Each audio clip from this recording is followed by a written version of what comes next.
Hello guys, आपका अपने YouTube channel में आपका स्वागत है। हमारा जो लास्ट वीडियो था चैप्टर 4 आईटीएसएम का, बेसिकली आईटी का चैप्टर 4 था बिजनेस इंफॉर्मेशन सिस्टम का, उसका पार्ट 1 हमने अपलोड किया था। काफ़ी कम लोगों ने देखा, कोई बात नहीं। उम्मीद करते हैं इस बार का जो वीडियो हमारा पिछले वाले से कुछ इम्प्रूव होगा और जो पार्ट 2 है पहले वाले से कुछ ज़्यादा लोग देखेंगे और उसके फीडबैक कमेंट बॉक्स में हमें बताएंगे। तो चलिए सेशन को स्टार्ट करते हैं। बस आप सभी लोगों से एक रिक्वेस्ट है, जितना भी आप पढ़ रहे हो सबको एक-एक चीज़ को आप लिख के देखो। बिना लिख के देखे काम नहीं बनने वाला है, इसलिए बस इस रिक्वेस्ट का आप फॉलो कीजिए। बाकी रिवीजन करते रहिए साथ-साथ।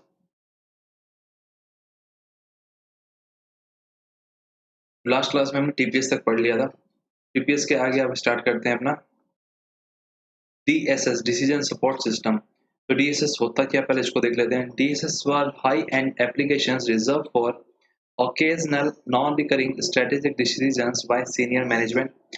डिसीजन सपोर्ट सिस्टम जो है एक हाई एंड एप्लीकेशन सिस्टम है जो कि रिजर्व यानी आरक्षित करके रखा जाता है ओकेजनली, जिसको कभी कभार यूज किया जाता है और बहुत कम यूज किया जाता है। स्ट्रेटेजिक डिसीजन के लिए यूज किया जाता है सिस्टम पर, वो भी किस के द्वारा यूज किया जाता है, सीनियर मैनेजमेंट इसको यूज करता है। ऐसा नहीं है कि जो एड़ा गैरा नत्थु खैरा भी इसको यूज कर लेगा। एंड डिसीजन जो सपोर्ट सिस्टम है वो सीनियर मैनेजमेंट के द्वारा यूज किया जाता है और कभी कभार किया जाता है और स्ट्रेटेजिक डिसीजन के लिए यूज किया जाता है। तो आपको ये तीन बातें ध्यान रखनी है। और हाई एंड एप्लीकेशन सिस्टम है, सपोर्ट करता है business in organizational decision making activities में। वही मैंने बताया कि जो स्ट्रेटेजिक डिसीजंस होते हैं वो ऑर्गेनाइजेशनल की जो डिसीजन मेकिंग एक्टिविटीज है उसमें सपोर्ट करता है, उसमें फायदा देता है और सहायता करता है। Decision support system can be extremely beneficial to any organisation overall performance. और खासतौर पे जो डिसीजन सपोर्ट सिस्टम है पूरी तरीके से व्यापक स्तर पर ये लाभ पहुंचाता है, फायदा पहुंचाता है किसी भी ऑर्गेनाइजेशन को जो अपने ओवरऑल परफॉर्मेंस को इम्प्रूव करना चाहता है। इसके लेकिन हर एक चीज़ के लाभ और हानि होती है, तो इसके भी कुछ नुकसान है। तो आइए जान लेते हैं इसके नुकसान क्या हैं। तो जो इसका पहला नुकसान बताया गया है, DSS are there to facilitate a manager in making operational decision, but the ultimate burden of the responsibility lies with the manager। कहा ये जा रहा है डिसीजन सपोर्ट सिस्टम आपको सहूलियत तो देगा कि आपको ऐसा करना चाहिए, ऐसे करना चाहिए, लेकिन अगर कल को कुछ भी गलत होता है तो उसकी सारी रिस्पॉन्सिबिलिटी जो मैनेजर इसको यूज़ कर रहा है उसकी होगी। डिसीजन सपोर्ट सिस्टम उस टाइम पे उसमें कुछ नहीं कर पाएगा, यानी जो ओवरऑल रिस्पॉन्सिबिलिटी है वो उस मैनेजर की होने वाली है इसमें। मैनेजर्स कैन सम टाइम, और बहुत बार जो मैनेजर्स हैं समटाइम्स भी over optimistic in their expectations from A DSS and develop a unrealistic reliance on the system. और कई बार ऐसा देखा गया जो मैनेजर्स हैं वो इतनी ज़्यादा इससे उम्मीद लगा के बैठ जाते हैं सिस्टम से कि ये जो देगा वो सही देगा और डेवलप कर लेते हैं इस प्रकार के, इस पे ज़्यादा अति उम्मीद अति आवश्यक का जो भरोसा होता है इसके ऊपर, और वो उनको नुकसान पहुंचाता है बाद में। अति तो किसी भी चीज़ की हो वो नुकसान ही पहुँचाती है। तो हमें डीएस के नुकसान जानने हैं। सबसे पहले जो रिस्पॉन्सिबिलिटी है भैया जो बंदा यूज़ कर रहा है उसी की होने वाली है सिस्टम, क्योंकि वो एक प्रकार का सॉफ्टवेयर है, उसकी कोई रिस्पॉन्सिबिलिटी, कोई जवाबदेही नहीं होगी। और दूसरा, और बहुत बार जब हम इस पे भरोसा कर लेते हैं वो भी हमें नुकसान ही पहुँचाता है। क्योंकि वो डेवलप कर देता है एक प्रकार की जो अनवास्तविक जो चीज़ें होती हैं उसके बारे में। तो आइए जानते हैं इसके कंपोनेंट्स क्या होते हैं डीएसएस के। तो डीएसएस के कंपोनेंट्स मैंने लिखा है यहाँ पे, एक कोड बनाया है आप लोगों के लिए अभी, UDMP, you directly message me personally, कि आप लोग मुझे डायरेक्टली मैसेज कर सकते हो पर्सनली, क्योंकि आप टॉप लेवल से बात करना चाहते हैं जब भी। तो यू डायरेक्टली मैसेज मी, पहला यू का मतलब हो गया यूजर, कि एक बंदा यूजर तो होना चाहिए ना। अब आप हो तो आप यूजर हो, तो आप मुझसे कांटेक्ट करना चाहते हो, तो आप कौन होगा, यूजर। यूज़र इज़ खास तौर पे जो यूज़र होता है वो अक्सर देखा गया है कौन होता है, एक मैनेजर होता है जिसके पास में क्या अनस्ट्रक्चर्ड प्रॉब्लम और सेमी स्ट्रक्चर्ड प्रॉब्लम होती है, जिसको वो चाहता है सॉल्व करना एंड मे टू, और may be at management level of a organization. और खास तौर पे बताया जा रहा है कि और हो सकता है वो मैनेजमेंट लेवल पे हो बंदा ऑर्गेनाइजेशन के। अब आप मेरे साथ कुछ बातचीत करना चाहते हो, कुछ शेयर करना चाहते हो, तो कोई तो चीज़ होगी ना, तो आपके पास कोई डाटा है, कोई डेटाबेस है, कोई समस्या है। तो डेटाबेस कंटेन, जो डेटाबेस है देखो यहाँ पे ऑप्शन सेकंड डी, डी से जाएगा डेटाबेस।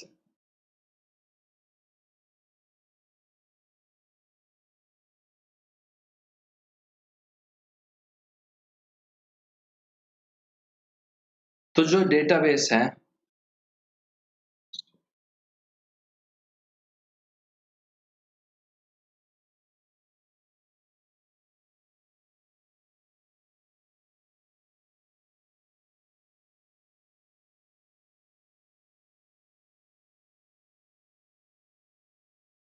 विजिबल होगा कि जो database can contain both routine और non routine data from both internal और एक्सटर्नल सोर्सेज, यानी दोनों सोर्सेज से। जस्ट वेट, ये विजिबल नहीं होता होगा।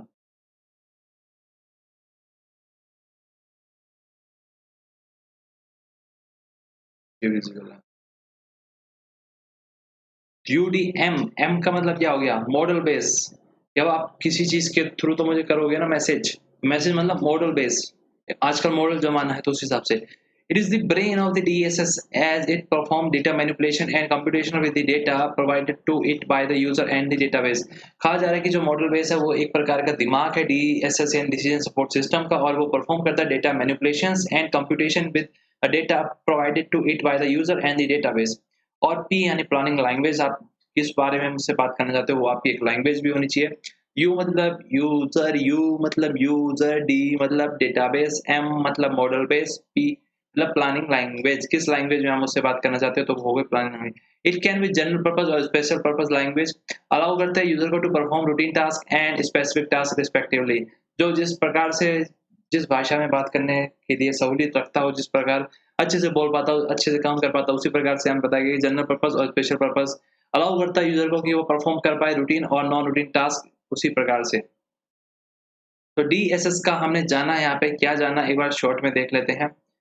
डीएसएस, तो डीएसएस का मतलब क्या हो गया? Decision support system. ये तो हो गई फुल फॉर्म। इसके बाद हमने क्या जाना कि जो डिसीजन सपोर्ट सिस्टम है क्या करता है? वो हेल्प करता है मैनेजर की, और आप कह सकते हो टॉप मैनेजमेंट की। किस चीज में हेल्प करता है? वो हेल्प करता है डिसीजन लेने में। कौन से? Strategic decision.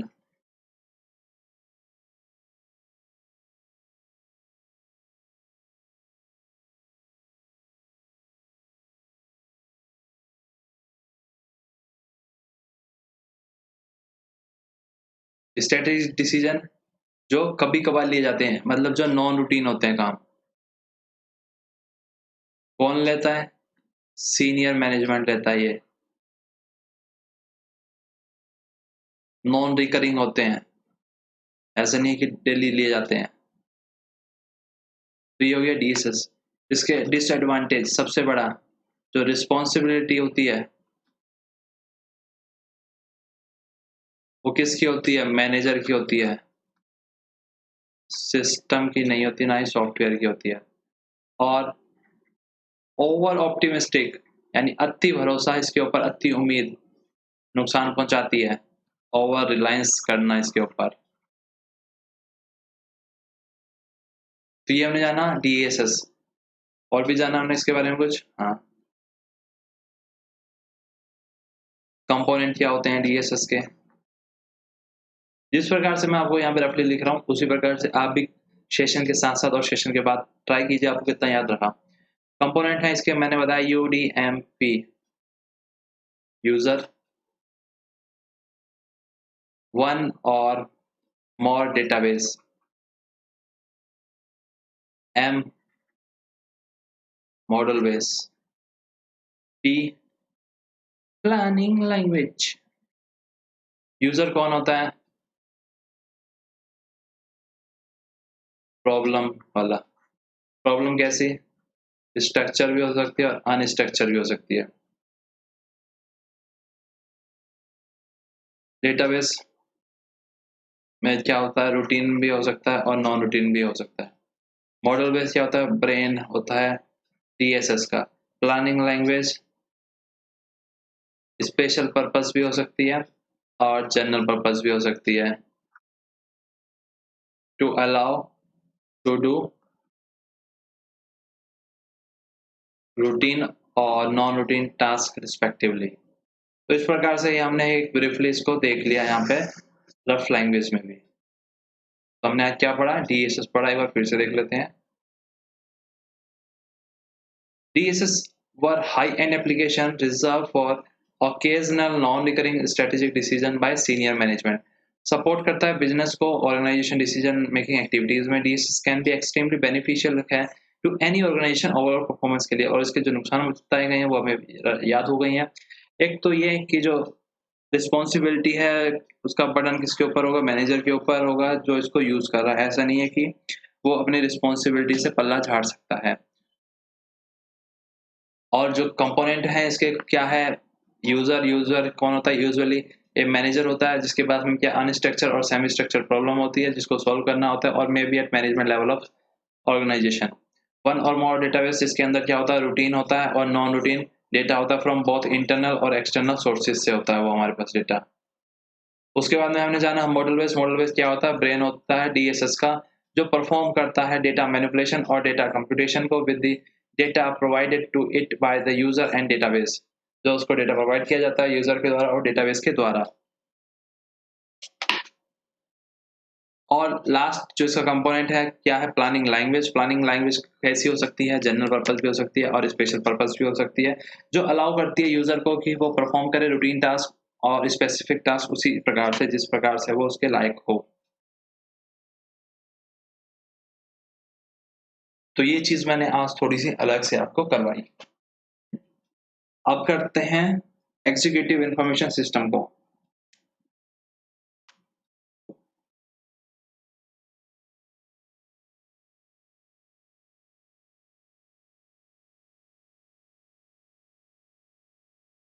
Executive information system क्या होता है, जस्ट वेट, एक बार मैं थोड़ा सा अपना सिस्टम को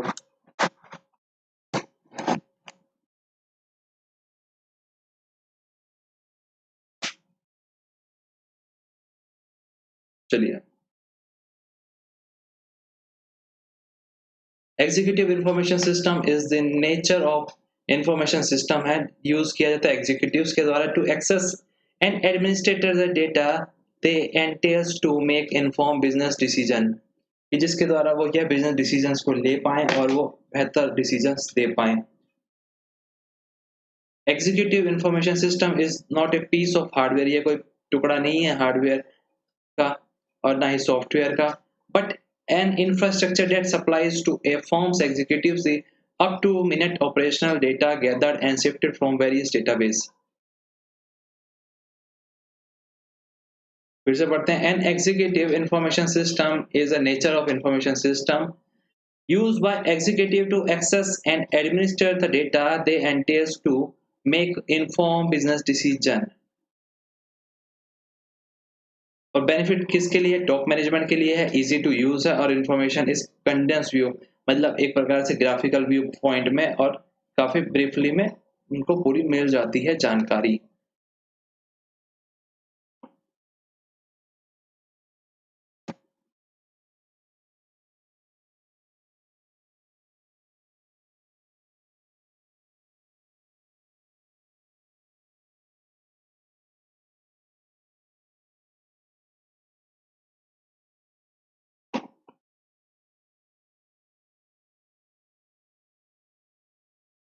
EIS को डिस्कस करते हैं।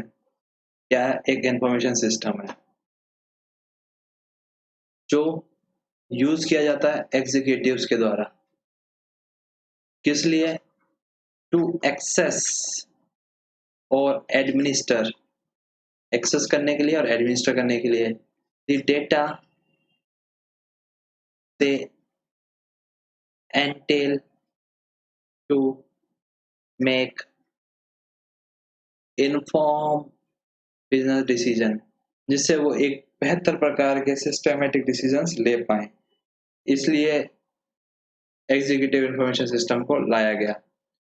और इसके जो बेनिफिट होते हैं किसके लिए होता है, बेसिकली टॉप मैनेजमेंट के लिए होता है। ये इजी टू यूज है ये,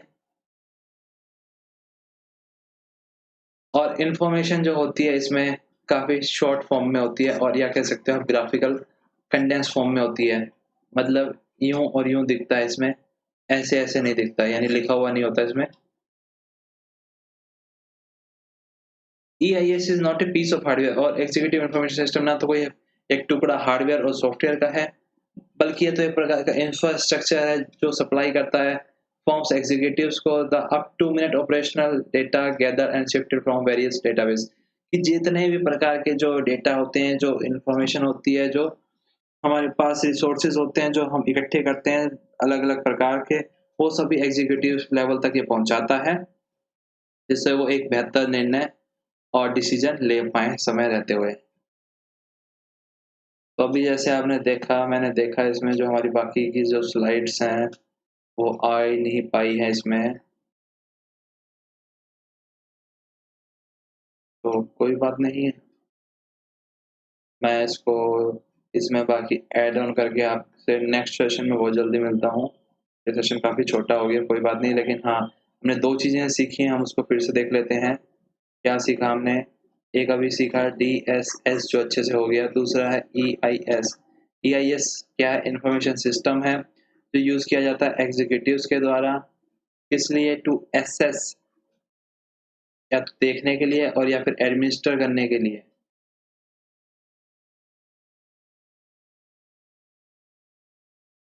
डेटा को, जिससे कि वो ले पाएँ एक प्रकार का बेहतर बिज़नेस डिसीजन। तो चलिए, हम जो हमने लास्ट क्लास में करा था, हम उसी को एक बार रिवाइज़ कर लेते हैं, क्योंकि पढ़ना तो है ही हमें, क्योंकि हम भूल भी जाते हैं बहुत जल्दी।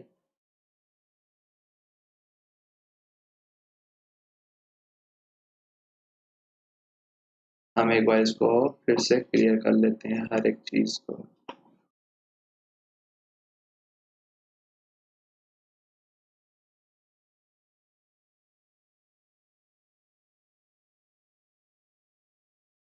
क्योंकि ऐसे तो हम, यानी कि जो हमने लास्ट में पढ़ा था, वो सब कुछ याद होगा हमें।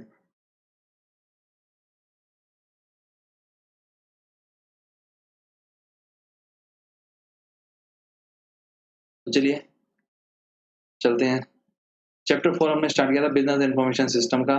तो सबसे पहले हमने जाना था डेटा, कि डेटा क्या होता है। तो डेटा क्या होता है? डेटा एक प्रकार का रॉ फैक्ट होता है and can take the form of a number और statement such as a date और ए मेजरमेंट। तो डेटा जो होता है वो कुछ भी हो सकता है, यानी जो आंकड़े होते हैं वो कुछ भी हो सकते हैं, एक प्रकार का कच्चा रॉ फैक्ट होता है।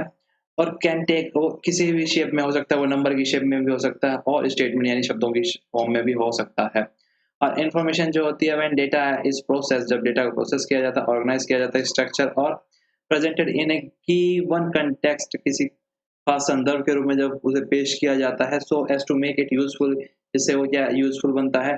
इट इज कॉल्ड इन्फॉर्मेशन होती है, वो इस प्रकार की जाती जानकारी होती है। When data is process, organize, structure और प्रेजेंटेड इन ए सिस्टमेटिक और a given context so as to make it useful, it is called information.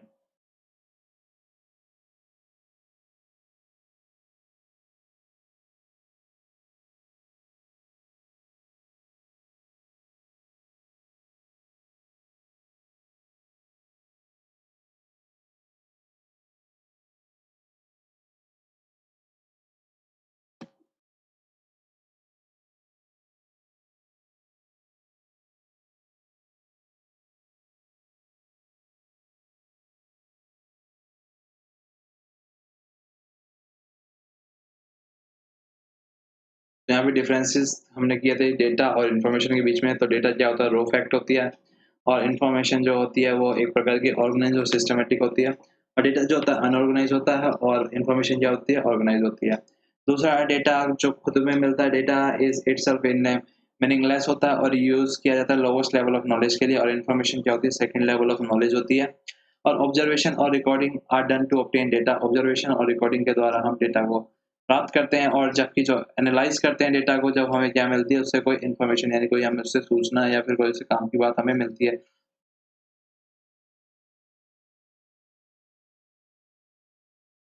फिर हमने देखा था इन्फॉर्मेशन और नॉलेज के बीच का जो डिफरेंस होता है। इन्फॉर्मेशन क्या होती है? पीसमील होती है, यानी टुकड़ों में होती है, फ्रेगमेंटेड होती है, बटी हुई है, और पर्टिकुलर होती है किसी खास चीज़ के बारे में। और जो नॉलेज होती है वो स्ट्रक्चर होती है, कोहेरेंट यानी सुसंगत, सिस्टमैटिक होती है, और ऑफन यूनिवर्सल यानी सार्वभौमिक, हर जगह होती है, हर किसी के लिए।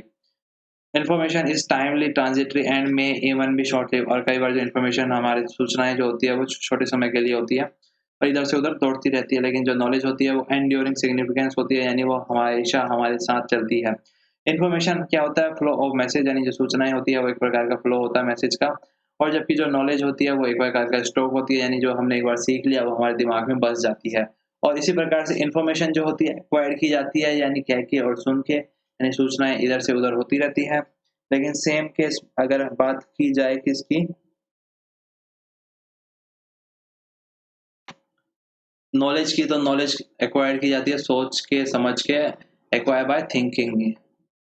फिर हमने देखा था बिज़नेस प्रोसेस, तो बिज़नेस प्रोसेस क्या होता है? Business process is an activity और set of activities that will accomplish a specific organization goal, जिसके द्वारा हम जो अपने और ऑर्गेनाइजेशन के जो उद्देश्य होते हैं, जो हमारे जो टारगेट्स होते हैं जिसको हम पूरा करते हैं। तो बिज़नेस प्रोसेस क्या होता है? एक प्रकार की एक्टिविटी है और set of activities that will accomplish a specific organization goal। A business process is a collection of related structure or A business process is a collection of related structured activities or tasks that produce a specific service or product for a specific organization। Business information system क्या होता है? Business information system may be defined as a system integrating information, technology, people and business। Business information system एक प्रकार का क्या होता है? System है, और वो भी इंफॉर्मेशन सिस्टम जिसके अंदर मिले होते हैं इंफॉर्मेशन, टेक्नोलॉजी, पीपल और business. Business information system brings, यानी हमारे साथ लेके आता है बिजनेस फंक्शंस को और information modules together for establishing effective communication channel which are useful for making timely and accurate decision and contribute to organisation productivity and competitiveness. Information system must be able, information जो system है वो काबिल होना चाहिए किसके? Information system must be able to organisation, कहा गया ये, information system must be able to, large capacity of storage होनी चाहिए उसके पास में। क्या कहा जा रहा है इसमें? कहा जा रहा है कि जो लार्ज कैपेसिटी होनी चाहिए स्टोरेज की बिजनेस इंफॉर्मेशन सिस्टम में, जिसमें इंफॉर्मेशन और ऑल्सो प्रोवाइड फास्टर एक्सेस, जिससे कि क्या है, जानकारी भी ज़्यादा मिल पाए और बहुत जल्दी मिल पाए। प्रोवाइड करना चाहिए सपोर्ट फॉर डिसीजन मेकिंग, जो प्रोवाइड कर पाए हमें सपोर्ट यानी सहायता दे सके, और ग्रांट कम्पिटिटिव एज, हमें जिससे मिल सके एक जो हमारा जो कंपटीशन होता है उसमें एक प्रकार का ऊपर लेवल। और इंश्योर करना चाहिए फास्ट और एक्यूरेट प्रोसेसिंग और डेटा की, offer faster communication, reduce information redundancy, यानी जो डुप्लीकेसी होती है उसको कम से कम की जा सके। फिर हमने देखा था इंफॉर्मेशन सिस्टम, तो इंफॉर्मेशन सिस्टम क्या होता है? Information system is a combination of people, hardware, software, communication devices, network and data resources that process data and information for a specific purpose। और फिर हमने जाना था कितने प्रकार के जो लेवल्स होते हैं इसमें, तो इसमें 4 प्रकार के लेवल होते हैं इंफॉर्मेशन सिस्टम में। तो पहला कौन सा होता है? जो सबसे ऊपर होता है वो होता है स्ट्रेटेजिक लेवल सिस्टम। मतलब बोलो, फिर से बोलो, रिपीट करो, जल्दी करो। Strategic level, a principal area is tracking changes in the external conditions and matching these with the internal conditions of organizations to track and deal with strategic issues, assisting long term planning। इसके द्वारा क्या है, लंबे समय की जो planning है उसको हमें मिलती है सहायता करने में। उसके बाद बात की जाती है मैनेजमेंट लेवल सिस्टम की, जो यूज किया जाता है मॉनिटर करने के लिए, कंट्रोल करने के लिए, डिसीजन मेकिंग और administrative activities of middle management की। और उसके बाद यूज होता है नॉलेज लेवल सिस्टम, जिसके अंदर क्या होते हैं, जो सपोर्ट करता है discovery, processing and storage of knowledge and data workers. These further control the flow of work, paper work enable करता है ग्रुप वर्किंग को। उसके बाद में जो सबसे लोवेस्ट लेवल आता है ऑपरेशनल लेवल सिस्टम होता है, जो सपोर्ट करता है ऑपरेशन मैनेजर को। Tracking elementary activities, these can include tracking customer order, invoice tracking etc। Ensure करता है business procedures are followed हो रहे हैं या नहीं हो रहे। टॉप पे कौन हो गया? स्ट्रेटेजिक हो गया, मिडल पे हो गया टैसिट और मैनेजमेंट हो गया, और सबसे लोअर पे हो गया ऑपरेशन। और उसके सामने जो उनके जो हमने सिस्टम पढ़े थे इंफॉर्मेशन सिस्टम, ईएसएस, डीएसएस और TPS, executive support system, decision support system और ट्रांजैक्शन प्रोसेसिंग सिस्टम। तो सबसे पहले हम जानेंगे टीपीएस के बारे में आज फिर से, क्योंकि हम रिवाइज कर रहे हैं, क्योंकि हमें याद कुछ भी नहीं है पिछली क्लास में जो हमने सीखा था, जो हमने पढ़ा था। इसीलिए हम इसको भी याद करते हुए चलेंगे। इसकी कोशिश रहेगी हमारी कि हमें चीज़ें साथ साथ याद और कम से कम जितनी ज़्यादा हो सके उतना होती रहे। तो टीपीएस क्या होता है? सबसे पहले टीपीएस की फुल फॉर्म, टीपीएस होता है transaction processing system. A transaction processing system may be defined as a type of information system that collect करता है, store करता है, retrieve करता है, modify करता है day-to-day data transactions of an enterprise. TPS may be defined as a system that collect, store, modify and retrieve the day-to-day data transaction of an enterprise. Attribute क्या थे इसके? TPS के heat था और एक इसका था acid test। तो acid बाद में आएगा, पहले हम heat करेंगे। तो heat मतलब हाई वॉल्यूम रैपिड प्रोसेसिंग, ई मतलब इक्विवेलेंस, ए मतलब एक्सेस कंट्रोल, टी मतलब ट्रस्ट वर्दीनेस। तो हाई वॉल्यूम रैपिड प्रोसेसिंग में आएगा instant processing of huge amount of transaction, यानी एक साथ बहुत ज़्यादा हम प्रोसेसिंग करेंगे ट्रांजेक्शन्स की। इक्विवेलेंस मतलब transactions are process in a similar format, जो ट्रांजेक्शन्स होनी है वो सिमिलर फॉर्मेट में होनी चाहिए हर बार। To ensure that full effectiveness achieve, और जिससे एंश्योर की जा सके उसने जो इफेक्टिवनेस है वो पूरी प्रकार से प्राप्त कर ली है। उसके बाद था ए से access control. Access control ensure करता है that peoples who are not authorized to use the system are not permissible to influence or transform the transaction process. Trustworthiness है, TPS system is designed to be robust and trustworthy, और उसमें वो काबिलियत होनी चाहिए to process transaction very rapidly yet at the same time collect several checks to make certain that data integrity is preserved, यानी जो अखंडता और आबरू है डेटा की वो बनी रहे, बरकरार रहे, उसके साथ कोई छेड़छाड़ ना कर पाए। उसके बाद हमने देखा था एसिड टेस्ट। तो एसिड टेस्ट क्या होता है? ए मतलब एटॉमिसिटी, सी मतलब कंसिस्टेंसी, आई मतलब आइसोलेशन, डी मतलब durability.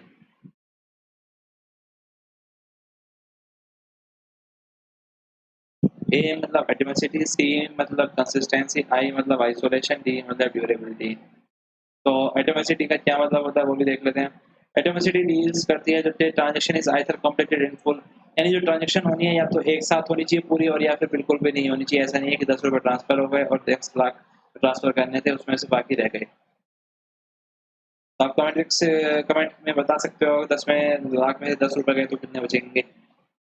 If one account is debited, other is credited, it doesn't qualify as a transaction. अगर एक अकाउंट डेबिट होता है और दूसरा क्रेडिट नहीं होता तो हम उसे ट्रांजेक्शन नहीं बोलेंगे। जब दोनों काम होंगे तभी हम उसे ट्रांजेक्शन बोलेंगे। कंसिस्टेंसी होनी चाहिए, यानी TPS system exist within a set of operating rules. Isolation, transactions must appear to take place in circulation, यानी जो ट्रांजेक्शंस होती है वो एक साथ होनी चाहिए। The fund can not be credited to an account before they are debited from another, कि यानी पहले एक से डेबिट होगा तभी तो दूसरे में क्रेडिट होगा, तो यानी दोनों काम होने चाहिए। और ड्यूरेबिलिटी तो होनी ही चाहिए। किस प्रकार से? Once transaction are completed they can not be undone. ऐसा ना हो कि एक बार आपने एटीएम से पैसे निकाले और दूसरे में कोई बटन था कैंसिल करने का, आपने कह दिया अभी मैंने तो निकाले नहीं। तो इस प्रकार का नहीं होना चाहिए। TPS system failure, a log will created to document all completed transactions. उसके बाद में हमने देखा था ऑफिस ऑटोमेशन सिस्टम। तो office automation system is amalgamation of hardware, software and other resources. Office automation system is a amalgamation of hardware, software, and other resources used to smooth the progress of communication and augment efficiency. Office automation system is use new technology to get a better working environment.